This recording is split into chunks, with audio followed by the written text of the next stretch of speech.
You do have a choice.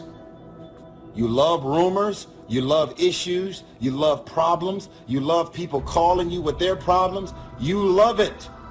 That's why at the end of every night you are drained, because you are submerged yourself in dysfunctional things, people, and situations. I have a schedule and I execute the schedule. Parts of my day are very structured. Parts of my day are very disciplined, which gives me freedom in other parts of the day. I was sick of living in my car. I've been living in my car for 3 years. I was sick of not having money. And so for me to quit, and see, that's what people do. People quit when it's at their hardest moment. But if it's at your hardest moment, why would you quit? I mean, think about it. If you're going through hell, why stop there? Move, keep going. Your life is working. If you don't like what you have produced, you're a director, you are the star, you wrote this script. You lost sight of the long-term goal, and it faded. It faded from memory, and the passion dried up, so we stopped the daily tasks that will allow us to achieve our goals. And you began to rationalize. Maybe I can't. Maybe I don't really want to. Maybe this goal isn't for me. And so you give up. You let it go. No, don't do that. When you go to sleep at night, how are you going to feel about your day? All depends on who you decide to include in your day. You got 24 hours in a day. Stop running around acting as if you don't have a choice. You do have a choice. You have to become a totally different human being. In order to achieve something you've never achieved before, you have to become someone you've never been before. It's the qualities that you need to develop, qualities on the inside, incredible qualities that make you a vastly better person. Not only better in terms of character, discipline, decision-making, strength, and so on, but they make you a far better person. They round out your character in a far better way.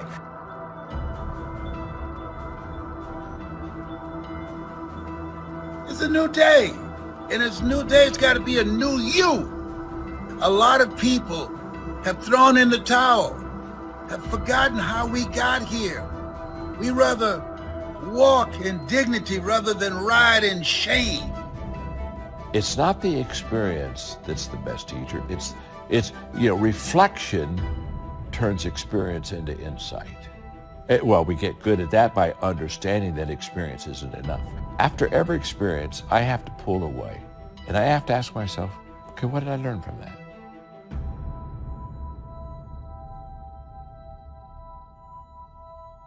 How you think and how you feel creates your state of being. So if you think insecure thoughts, in a matter of seconds, you are going to feel insecure. Your brain is monitoring how you're feeling and you think more insecure thoughts. And the repetition of that cycle conditions the body to become the mind of insecurity. And then the person says, I am insecure. Don't go untouched. Don't go unmoved. When you walk out of here, open yourself up. Don't build up the walls. Take the walls down. Let yourself be touched by what's going on out there. Let your heart get touched. Your life comes down to your decisions. And if you change your decisions, you will change everything. And at some point, I think we all hit that moment in life where things just are not going how you thought they would go. And what's amazing about those moments is we all respond very differently. And so imagination then gives us the ability to create the inner picture. We have an inexhaustible imagination. And so consequently, we have an unlimited future.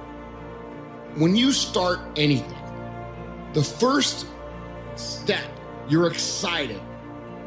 And then you take another step and another step. The enthusiasm from the beginning starts to fade out. Your future is in your hands. You know what that means? You got to work on your mind. fortify yourself. You got to upgrade, level up your skill set. You want to be in a community of collaborative, supportive relationships that's going in your direction. And anybody that don't have the mindset that you have, let them go. I feel like you could actually learn faster and actually have an ease, a confidence, be able to succeed, but also have this level of harmony inside of yourself, this clarity of thought.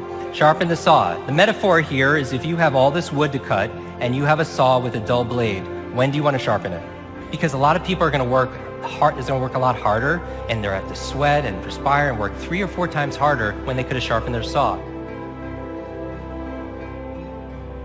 If you want to begin to make your stuff happen for you, I think that it's very important that you start trusting yourself. Listen to yourself. Don't try and make everything logical. There are some things about life that defies logic, that you just can't explain how the outcome is going to be. And then at the very end of the day, what I do, one of the last things I do after my prayer is I read through my goals and my dreams. I picture them. When I get my sleep, it's going to work on revealing to me. It's playing back the video, believe it or not, of my day in my mind, and it helps me wake up ready to get them as well. They have the magic touch. You've heard them say that about someone. Everything he touches turns to gold. And have you ever noticed that a man who becomes successful tends to continue to become successful? It's because of goals. Some of us have them, some don't. People with goals succeed because they know where they're going. At some point, we all bought into this lie that you got to feel ready in order to change. At some point, you're going to have the courage. At some point, you're going to have the confidence. And it's complete garbage. And so there are so many people in the world, and you know, you may be watching this right now, and you have these incredible ideas, and what you think is missing is motivation. And that's not true.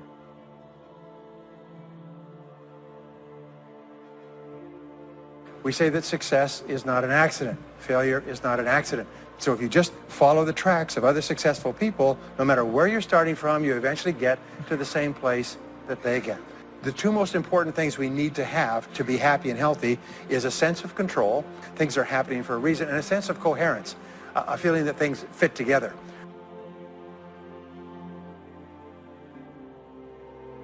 Just get stronger, get better.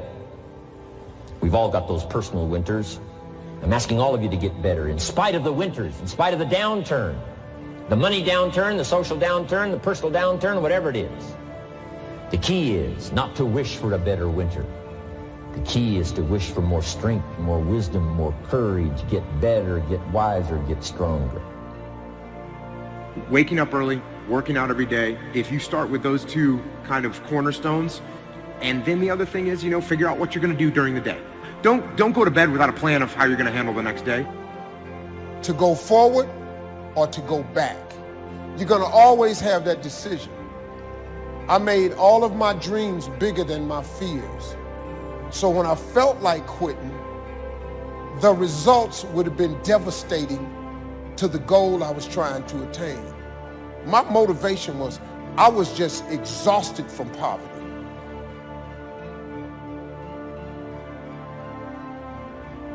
The promise of the future is an awesome force.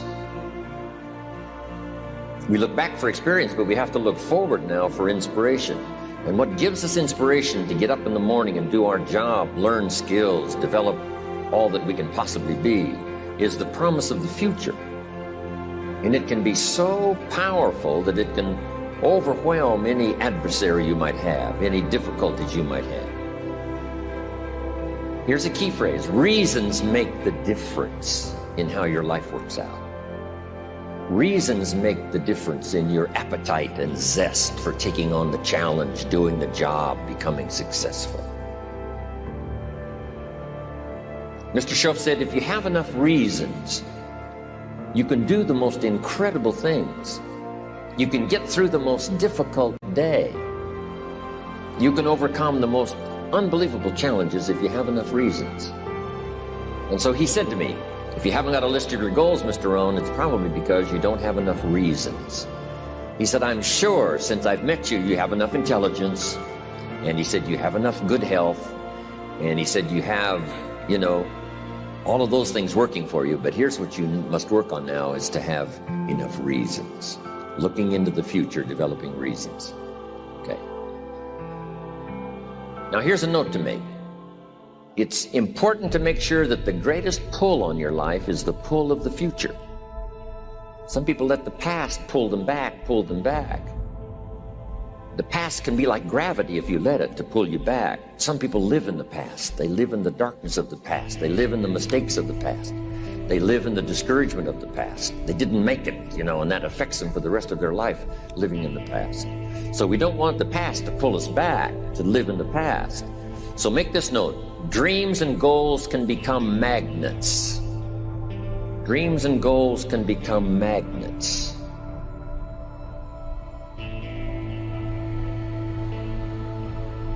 And the stronger the goal, the higher the purpose, the more powerful the objective, the stronger this magnet is that pulls you that direction. Now, not only does your goals and your objectives pull you that direction, here's what they also do. They pull you through. They pull you through all kinds of down days. They pull you through a difficult time. It'll pull you through some winter of your life. Some people get lost in the confusion of the day simply because their goal is not bright enough to pull them through. Next, it's goals that drive us to take advantage of the spring. Why would the farmer put the plow in the ground in the spring if he couldn't see the vision of the harvest when the summer is finished? Is it possible to see the finished harvest? And the answer is yes.